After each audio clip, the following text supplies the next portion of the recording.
Rewarded for missions with a wiped out mind. Here's your look new Threezero Valiant Comics FigZero S Bloodshot 1/12 scale figure.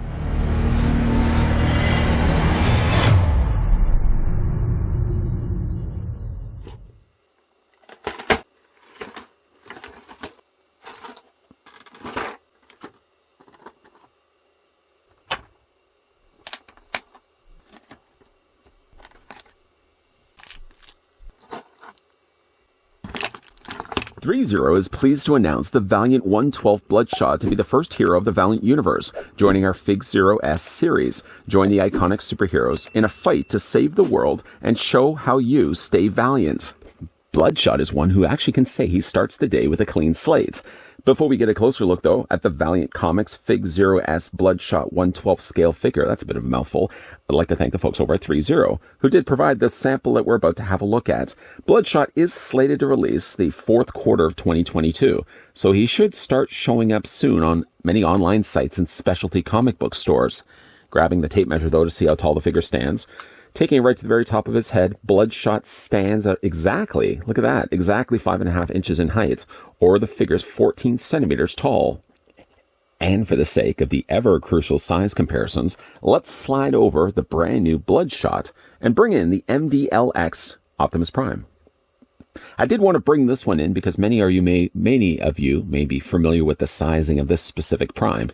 And if you were to compare the two figures, not that you would likely be putting them on the shelf together, but Bloodshot goes to almost about the shoulder, exactly almost about the shoulder section of Optimus Prime here. And running through the things that come included with the FigZero S Bloodshot, he actually gets quite a lot of accessories.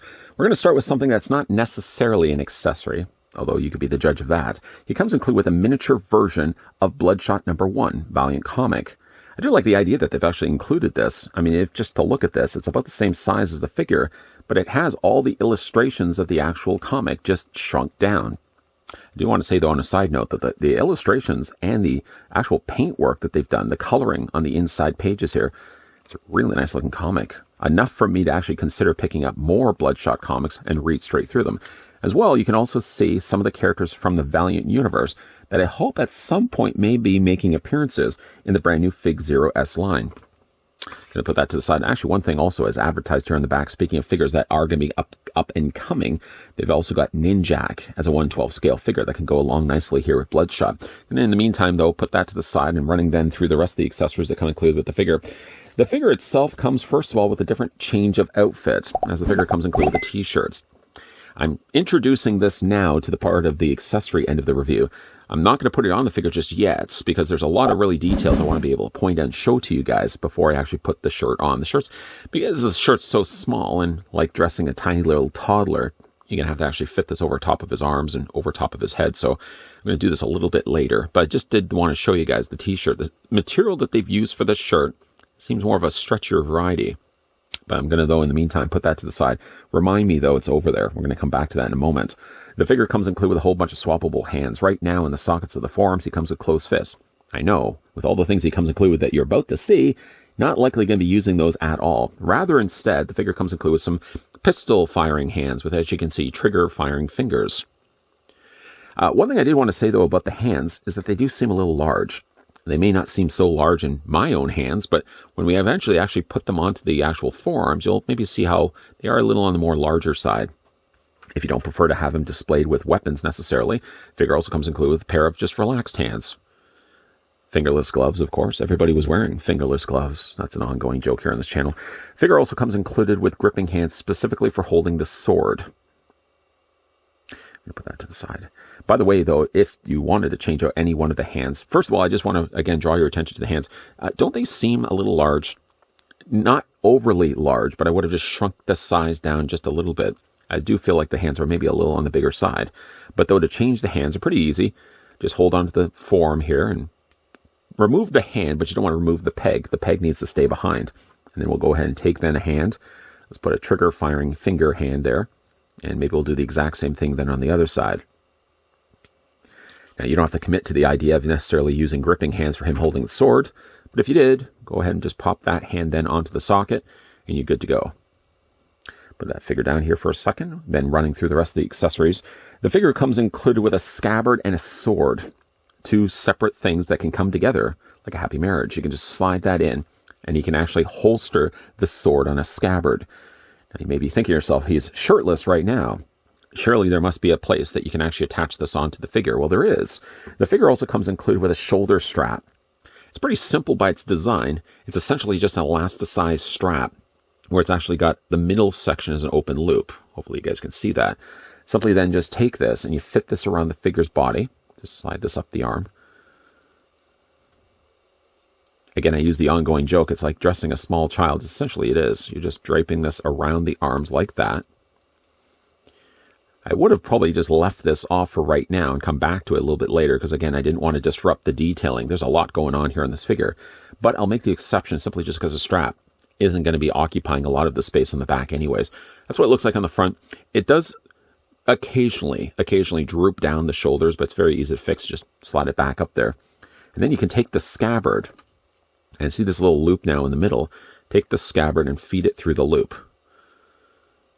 It's not super hard, but I certainly would suggest doing it once the strap is on the figure's body, because I think it would be a lot more cumbersome to have this scabbard already slotted in there and then try to fit this over his shoulders. But then at least he does have now the scabbard on the back. Scabbard does, though, seem long, but to be fair, though, he has a really long blade.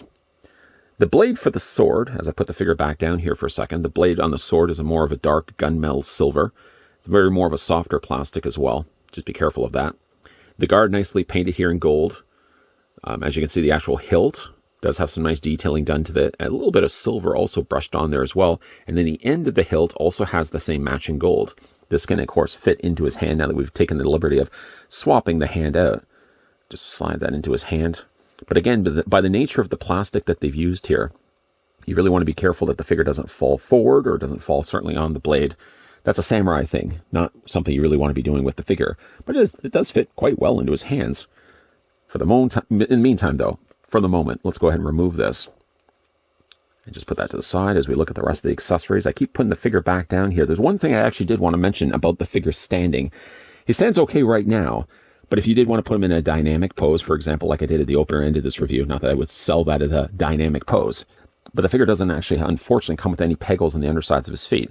And the figure doesn't also come included with a display stand.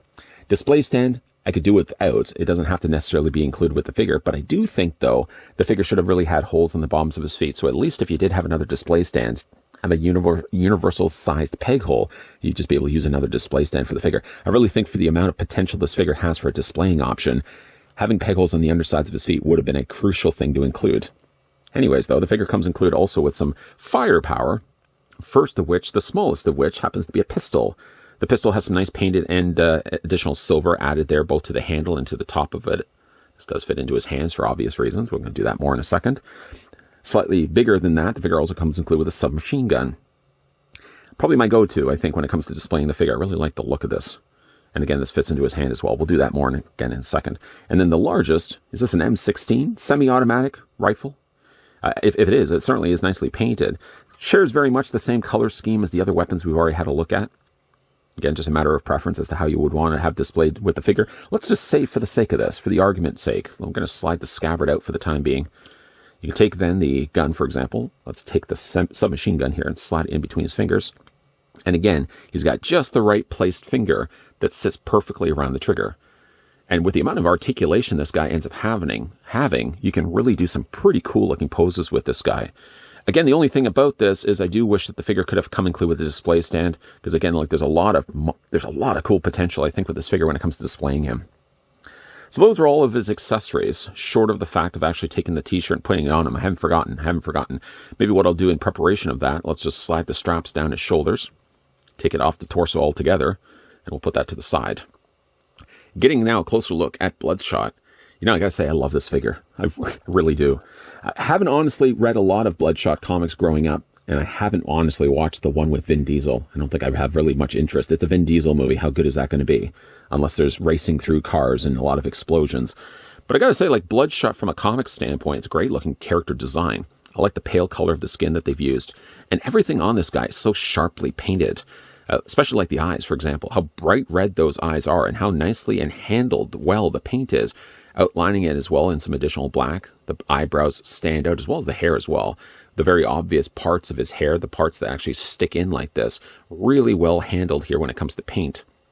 The thing I also really like about this figure, taking some cues from the older MDLX figures that we've also had a look at, not necessarily cell shading, but sort of this etched scratching that they put all across his body. It looks like somebody had taken this by pen, a little ballpoint pen, and taken in and drawn in all those lines. You can see it all across his body, mostly around his torso, some around his abdomen, and still making appearances around his arms as well. It's this sketched look that I think really sells the figure the most.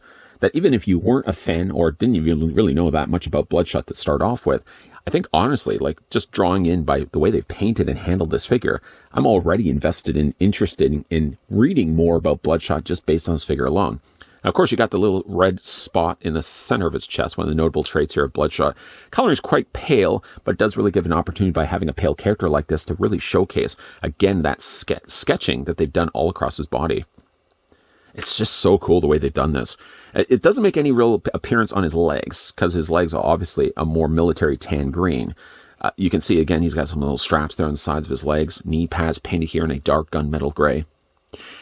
There is, if I just move the arms out of the way, you can see there's just the faint trace of the same sort of sketched lines that we saw in his body. Because his torso, for obvious reasons, is a lighter color, it stands out a lot more here. And you only just see it when you look really, really close to the pants. I'm hoping you're able to see here as well. The one thing I'm not as crazy about when it comes to the figure involves me having to spin the figure around. Now, when you see it from the front, obviously he's wearing knee pads, but obviously the knee pads would wrap around the back, but unfortunately, like areas right here, for example, seem to be just bare plastic. It's just bare black plastic.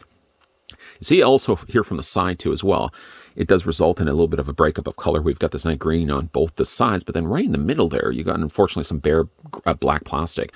From the front, you're obviously not going to see it. It's only really when you see it from the side, or even when you spin the figure around to the back, do you notice the black here on the back of the figure's body. But it's not a deal breaker at all, because again, like I'm going to be displaying the figure from the front. Honestly, for me, the only thing that I find is not a detriment, but the one thing I feel like the figure really needed to have right from the get-go is still pegels in the undersides of his feet. For again, like how much posability this guy actually possesses, it's just a shame that the figure doesn't have pegels on the undersides to support some really cool poses that I know this figure is capable of having. For the articulation, I haven't forgotten about the shirt, by the way. For the articulation, the head rotates all the way around. It's on a ball joint. And just on its own, it actually can look up, it can look down, and look back and forth as well.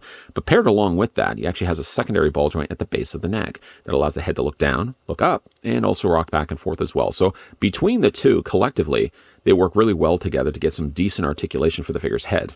In addition to that, Bloodshot has a good ball joint at the top of the body, and really a generous ball joint at the base of the body as well, or base of the abdomen, just before he actually tucks inside the pants here. He does have a forward shoulder crunch, moves back and forth with that socket joint. The shoulders themselves rotate also all the way around. He has a bicep swivel. The figure possesses also a double hinge on the elbow. The hands rotate all the way around, hinging back and forth. The legs split out, but what they also do as well is you can drop the legs down, as we've certainly seen with other Iron Man figures. Would have also been a great one to bring in for the review sake of comparisons, but you can drop the legs down, and then it allows the leg to sit in a more seated position, or again, all the dynamic poses you can do in between. There's a mild swivel at the top, just by the way it's been assembled. The figure does have a double hinge on the knee, which again, you do see a little more of the barren plastic being a little more visible here. But at least, again, like I'd rather that than have no articulation in the figure's knees. The boots, though, honestly, are a little more on the limited side. What they have done is looks like they put a ball joint here, but because the boot, the molding of the boot, or at least the shoe part of the boot, is so close to the top of the boot, there really isn't too much that you can actually do upward. Yeah, you can hinge it down, and you can also rock it back and forth.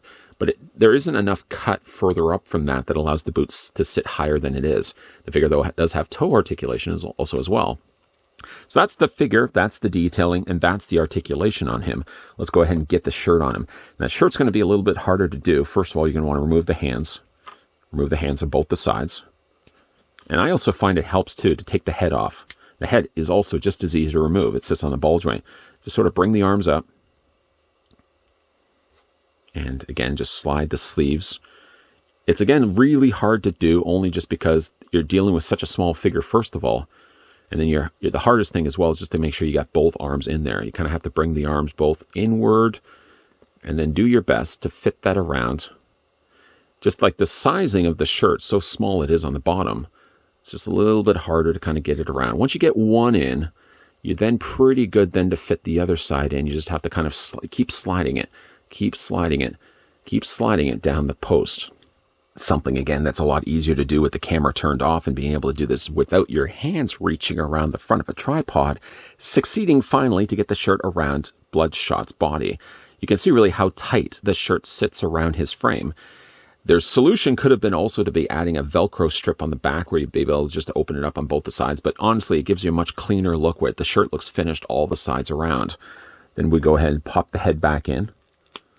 Then we'll take the corresponding hands we want to use in this case and just pop them back into place. Honestly, though, the one thing that unfortunately gets robbed from this figure by adding the shirt, yes, it's another way to display Bloodshot, but honestly, with all the work, with all the care, and all these additional sketching lines that they've added to the body, gets all but lost here when you eventually get the figure with a t-shirt on. For me, while I do appreciate the idea that the figure came included with one, he's too good of a figure, I think, without the shirt to leave the shirt on. The only other thing I would have said that would have improved, again, this figure, going back to a point I mentioned earlier in this review, actually not that long ago in this review, that the figure, yeah, didn't need to have pegels on the undersides of his feet. The figure is so detailed, so well articulated, that you really don't want to defeat the purpose by not having pegels on the undersides of his feet. He stands fine right now in a museum pose, but if you really want to make the most use of the articulation points that Threezero put him in the first place, I really wish that he didn't necessarily need to have a display stand, but at least make accommodations to the figure's feet that he could use another display stand from another company instead. Somewhat excessive, I suppose, to have Bloodshot here in final looks displayed with both a sword in his hand and an M16, but with all the accessories that the figure comes included with, again, like going back to the whole idea of robbing the figure, I don't think I'd really want to put that many accessories back into the tray. I would want to have them as many displayed with the figure as I possibly can. To go also back to a point I mentioned before about the strap that held the scabbard. Technically, you could also use this strap and just attach it over top of the t-shirt. It's a little tighter, but it does also work as well. So there is a place to store the sword, short of just actually putting the sword back into the tray. Now, honestly, again, looking at the way they designed Bloodshot here, while I do, again, appreciate the fact that they included the t-shirt does add something to him, at least with a little bit of extra color. But again, for how much work they put into the actual body and adding all those cool little intricate lines, I feel again like I would much rather go back to the default and display Bloodshot with his shirt off instead of on. Now again, when it comes to Bloodshot here of the FigZero S series, he is slated to release the fourth quarter of 2022. We're now into the fourth quarter of 2022, so he should start popping up right now. Most online sites have a pre-order going on for $69.99. Not again a bad price at all. $70 for a figure this detailed, this poseable, and with this many accessories. I think $69.99 is not a bad deal at all. Once again, a big thank you to the folks over at Threezero that did provide this sample of the brand new Valiant Comics FigZero S Bloodshot 1/12 scale figure. For a video question down below, let me know down below in the comments section, what other characters from Valiant Comics would you like to see them produce a figure for? We already have the advertisement on the back of the mini comic that Ninjak will be making an appearance, but what other characters from the Valiant universe would you like to see be approached by Threezero and produced as a FigZero S figure? Let me know down below in the comments section. And as well, if you enjoyed this video, hit it with a like. If you're loving the content you guys have seen, and certainly do want to stick around for more. And if you haven't already done so, make sure you hit the subscribe button down below and turn the bell notification on. Popping up, if you don't mind me saying, at the very end of this video will also be a playlist of other things I've looked at for Threezero over the years, with many more to follow. As always, guys, thanks for watching. See you guys next time.